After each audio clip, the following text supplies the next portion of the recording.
Hello everyone and welcome back to the channel. My name is Gonzii and today we are going to be reacting to another casual geographic video, this time called Ruining Your Childhood for 10 Minutes. So yeah man, you guys know how much I like casual geographic. Without further ado, let's go. I gotta explain this. So the reason Nemo's an only child and can't celebrate Mother's Day outside of a graveyard is because a barracuda came and nearly clapped his entire bloodline. Okay. One problem though, barracuda don't eat clownfish, but you know who does? According to extensive research, Google, clownfish are known cannibals that will spawn, kill, and eat their own young. Oh, but that's not all. In clownfish society, the females are bigger, stronger, and more dominant than the guys. So if Marlin's wife went on a murking spree, I'm talking full cannibal Lecter, he would have been too weak to stop her.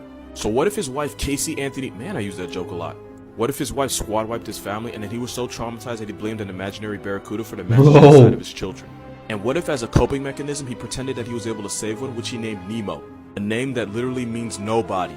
It actually makes sense. No. Makes sense because if his wife was actually killed in front of him, according to clownfish rules, he would turn into a female to replace her. That could explain his severe trust issues after the love of his life erased his entire family. Disney, you have 24 hours to respond, or I'm just going to assume the worst. Dark facts about Finding Nemo. Alright. Nemo would have suffered a brutal death once he got flushed. As a saltwater fish, his body would be used to pulling in water. But in a sewer plant with fresh water, that water would just get forced into his body. Ooh. Basically, he'd get internally waterboarded until he died a painful, water-intoxicated death. Oh, no. Finding Nemo convinced millions of dumb kids that they could flush their fish back into the ocean. What they really did was commit unintentional homicide because their fish was eviscerated by sewer treatment machines. If you were one of those kids, you're a murderer. When Bruce cries about never meeting his father, there's truth in that. Some female sharks will give it up to so many guys that one litter of shark pups can have 5 dads. Damn. Even if his father didn't dip like a future pro athlete, Bruce would have no way of knowing who his real dad was because his mother was for the trenches. If you rewatch Finding Nemo, Not for the trenches, bro. Last saw Nemo seemingly dead in the fish bag. This scene is the last time we see him, so there's a good chance he went the rest of his life thinking Nemo got killed in front of him, and he probably blames himself for it. Since all clownfish are born male, Marlin would become the dominant female once his wife died, and since there were no other clownfish around, he would have done something to Nemo that no amount of fish therapy would ever heal. Dark Finding Nemo facts that you will unfollow me for. Nemo was more likely to get cannibalized by his own father than eaten by a barracuda. Barracuda don't eat clownfish or their eggs, but you know who does? Nemo's biggest op wouldn't be a cuda, it'd be his own flesh and blood. Since a whale's respiratory and digestive tracts aren't connected like a human's, it wouldn't have been able to shoot them out his blowhole. Instead, they would have been forced into one of its 4 stomachs where they would have been dissolved alive by the acid. Damn. But they wouldn't make it that far because the moment they decided to just keep swimming to the bottom of the ocean would be the moment we saw credits. Anglerfish live more than 6,000 feet underwater. Jesus. At more than a mile They underwater, would have they'd be under died, more yeah. pressure than a firstborn with immigrant parents. In fact, that much pressure would crush them and force their organs out of their mouth. Not a Disney way to die. No. Dory would have had a caudal spine that could severely injure people or even Marlin if she forgot to be careful. I mean, not like she forgets a whole lot anyway. Dory could fade you because those spines could cause deep wounds that result in swelling, discoloration, and infections. On top of that, she'd be toxic enough to poison people, although I've heard people say the same thing about a voice actor. Okay, fair enough, I should probably explain this. As a clownfish, Nemo would be a saltwater fish, and water moves from higher concentration to lower concentration. Stay with me, I swear to Tom Brady this is gonna make sense. So a fish surrounded by salt water means there's a higher concentration of water inside the fish. So high to low, water would leave the fish. So to avoid losing water and joining his mother in the afterlife, Nemo would constantly be taking water in while his kidneys pump the salt out. Now if you put Nemo in fresh water, the opposite happens. In fresh water, there would now be a higher concentration of water outside of Nemo's body, so high to low, water would get pushed into Nemo's cells. But since Nemo spent his entire life in the ocean, he'd be used to swallowing water the way an alcoholic stepfather swallows Budweiser. So Nemo would become overhydrated, his cells would fill with water, and he would be dead before the season. That makes more sense. So no, fish don't really drown, but they can die of water intoxication, and it's not a good way to get series finale. Since I ruined this movie for a lot of people, here's facts Finding Nemo got right. Marlin would probably survive the jellyfish because as a clownfish he's covered in mucus that makes him resistant to sea anemones and homicidal Smucker's fish. Okay. Also the scene where he tells Nemo to brush against the anemone before school is accurate. They brush to build immunity and get the sea anemone used to their presence. If they didn't do this, the sea anemone would sting them every time they entered, which they'd survive, but it'd be annoying. The East Australian current is real, and every summer sea turtles use it to travel from the Great Barrier Reef to Sydney. Females will use it to return to the same beach year after year to lay eggs. Also, Crush was not capping about his age. There are documented cases of sea turtles living to a century and a half, and one allegedly survived 400 trips around the sun. Wow. Bruce relapses like a junkie for nose powder, his eyes turn black like a demon guppy. Shark eyes actually turn white when they're about to put someone on the news because they roll their eyes back to protect themselves. Yes, in the beginning, Coral defends her that. eggs against a barracuda while Marlin begs her to come inside. In clownfish society, females are tougher and more dominant, so it makes sense that she'd be the one more likely to defend them. Her mistake was that not only are barracuda one of the fastest fish, they respond to motion, so her darting towards the eggs kept her out of the sequel. Lion King were scientifically accurate, it would just be case after case. First of all, darker manes are more desirable in lion society. So I knew this already. This is true. Next, when a new male lion becomes leader, the first thing he does is murder all the children from his previous successor. Scar would have personally aborted Simba and Nala. Yes. Which brings me to my next point. Mufasa was the alpha lion, meaning any cubs we saw were fathered by him. Especially since we never see any other adult male lions. So yeah, Simba and Nala were half-siblings. Not distant, twice-removed cousins. Facts. Not stuck in the drier step-siblings. I'm talking full-on West Virginia family reunion blood siblings. This scene would have been a case and a half. But before he Hakuna Hurtadas, Nala would have killed Simba right here. Remember, Nala was starving and was fighting over what was a limited resource. Not this kind of starving, but for food. And when lions are hungry enough, they'll reach a state of psychosis where they'll do literally anything for food, even cannibalizing cubs. That and the fact that Simba had zero fighting experience means Nala would have folded him like a backyard lawn chair. He also would have lost a Scar because, again, no fighting experience. Even if Simba won, Simba was gone for at least 3 years. Meaning Simba would murder any child Scar had in this time. Y'all want to know what happened to Mufasa's body. Technically, the answer's in the movie, so watch this.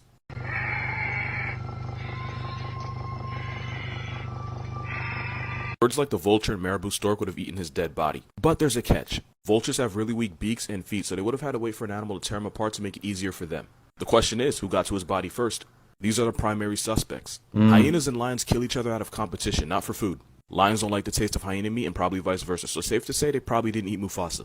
African wild dogs are such efficient hunters that they don't have to resort to scavenging, so they're out. Jackals are notorious scavengers, but again, they wouldn't have found the taste of lion meat appealing, so they wouldn't have done it either. Here's where I'm gonna mess you up. Worms, maggots, and corpse beetles would have gotten to his body first. Likely the same bugs that Simba ate would have been the ones that defiled his father's carcass. They would have created openings that would have made it easier for these guys to finish the job. And since guys like the Lammergeier specialize in eating bones, after a few days there'd be nothing left. It wasn't Scar or the hyenas, it was actually vultures and bugs. Send this to a friend to ruin their childhood. Actually, that makes sense, comment like that because I really want to talk about it. So we all can agree that Lion King was based off the Shakespeare play Hamlet. I do not remember a letter of it, but I do know there's a scene where he holds a skull.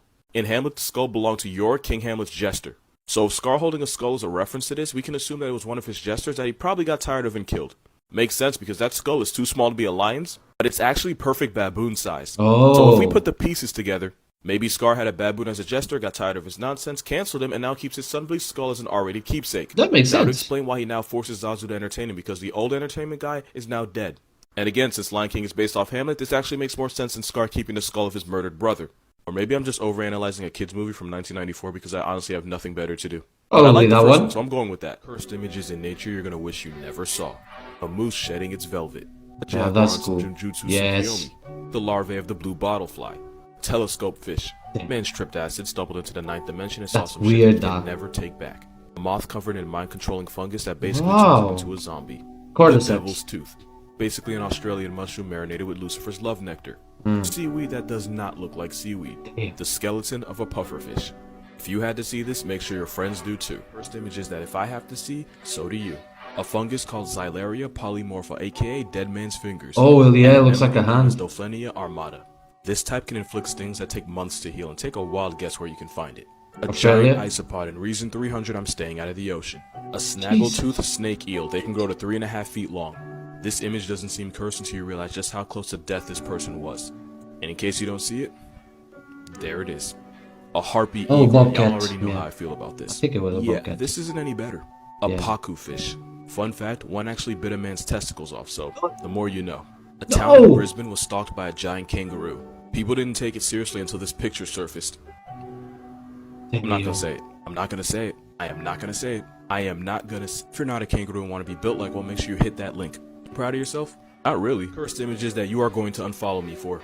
Someone told me that beluga whales look like they have lost human souls trapped in their bodies and I haven't been able to look at them the same. Those aren't legs, they're actually rolls of fat, but knowing that doesn't make this picture any better. An owl about to catch a mean body. And if you doubt that an owl can take on a cat, they will euthanize your pets for you. Speaking of owls, nature gave them feathers for our sake, not theirs. This picture's bad enough until you realize those are its own guts in its mouth, and looking at those lions, they have zero intention of mercying them. They're gonna watch it suffer. Here's a reminder that this prehistoric feathery demon is as tall as some people. They have a longer wingspan than LeBron, and I will see this in my nightmares tonight. This is what a wet sloth looks like. You're welcome. This is a La Mancha goat. As a LeBron fan, I love goats, but if this earless demon ever pulls up to my front door, I'm calling the National Guard.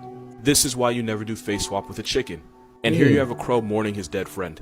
Crows are highly intelligent and can form strong emotional bonds with members of their... I was wrong. Some images that you're probably gonna unfollow me for. Nah, that's wild. Neither could this bird. Oh, and speaking of birds, this is what a baby pigeon looks like. I've never seen this in my life, and with any luck, I'll never have to see it again. A wraparound tree spider. A hairless baboon. This is cursed. That's cursed. Okay, major trigger warning right here. A surnamed toad giving birth. I don't care Just about a lion, right? Look a little closer. There's a hyena right there and the lion has no idea. Hyenas have been known to hide inside elephant carcasses. I wonder what shoes he has in his casket. The inside of a kangaroo pouch.